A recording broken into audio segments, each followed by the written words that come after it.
Hey, it's the Byers Company Pet Project here at the Macon County Animal Control Care Center, and I'm kind of surprised we didn't do a black cat with Halloween this weekend, yes. but we did get somebody in costume. This is Colette, and if you can tell, looks like she has eyeliner like Cleopatra. She's gorgeous. And she's purring. She really is. She's very happy. happy. She lives in the front lobby, and the kitties that live in the front lobby kind of act as greeters, and they're just as social as she is. So she's purring, and she's great. She likes to visit people, and she chases things. She does very, very well, and she just kind of happy and content. Whenever we came in, she was walking around, greeted us when we came in. She's great. She's about a year and a half. Yeah, about a year and 5 months, I think. And she was a stray, and but she certainly is very social, though. Very social. Very social. Yeah. And now here's the deal. It is almost the end of the month, so you want to get in here because you can get Colette for only $25.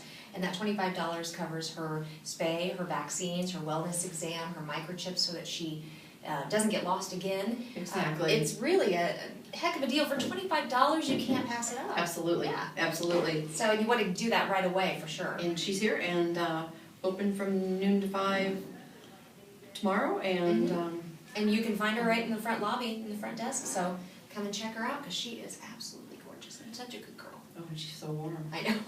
She's funny. So we're here with Francis, and Francis is a little nervous at the moment, but honestly, everybody says that once Francis warms right up to you, he's all about you. That he's a very, very sweet boy. Yes. He came in as a stray. Right, so don't know anything about his history, but he doesn't seem to do well around little children. Okay. Little children and little dogs seem like they'd be such a natural combination, but they often aren't. And kids tend to get in the dog's face, and he sort of freaks out at that. So, but he's a great size for an apartment or somebody that's going to want to take walks. So he should go to an all-out. And he does adult. really well on a leash. I mean, He does just really walking well just on a fine. leash. I mean, he seems to really enjoy that. But definitely for adults, An adult household. He is not really into kids. So He's a young dog. He's about probably 2 years old, little male, and he is part of the $25 special. So that means he would come to you, health checked with his microchip and all his shots and vaccines and neutered, everything ready to go. And he's a rat terrier mix. Generally, very good dogs. Yes, he's a nice size. He's at under 20 pounds for those. This is probably the biggest he's going to get. He might get a little fatter. He's got some ribs showing. Who knows how long he's been on his own, but he's a pretty dog. He's a sweet dog. And I think once he got comfortable in his environment, he would do really, really well. He wants to so bad. He's like, okay. He started to come towards me. He was like, I can go. And Halloween's tomorrow, and it's always a good chance to reiterate to people to really protect your dog on Halloween. Costumes are something that just freak out dogs. They just plain don't understand that you're having fun, and they don't recognize their owners, let alone the people who come to the door. So if you are having trick-or-treaters, keep your pet in a closed room, and if you go out for the evening, turn on the radio really loudly and put your dog. The constant doorbell rings and everything. Yes. And it's important to mention, we mention the microchip every time.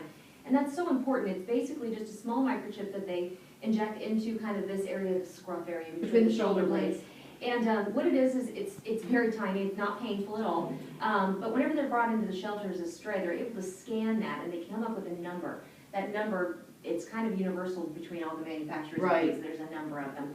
But they're able to contact the companies and say, who is the owner? You're able to be reunited with your animal without collars and tags, because those can be taken off, maybe if you have a valuable dog or anything like that. Those can be taken off, that microchip can't be. And animal control wardens have those microchip readers right on their truck. So, yes, we do. So They do scan every single animal that comes in here in the hopes of reuniting them, obviously. But and it happens all the that's time. one of the reasons I want to mention that, just the importance of getting your animal microchip for sure. All of the animals that leave here are already microchipped, and just for you, so that way they can find their way home. It's important we mention that only because you're going to be opening the door a lot on Halloween night, so, might want to consider that. If you're going to have your pet with you and answering the door, have your dog on a leash. Definitely. They just don't understand. If you're going to be gone, put them as Honestly, far away. I don't really understand Halloween. There we go. I kind So of there you understand are. that, yeah, So completely. keep them as far away from the doorbell sound as you can, and it's just for a couple hours, so go ahead and confine them and turn on some music in the room that they're in and just distract them. They just get really, really nervous, and there are a lot of dogs that take off on Halloween. They do show up at the shelter and get reports for lost dogs. Well, you want to get down here while you still can before the end of the month and ask about Francis, only $21. So get down here and help Francis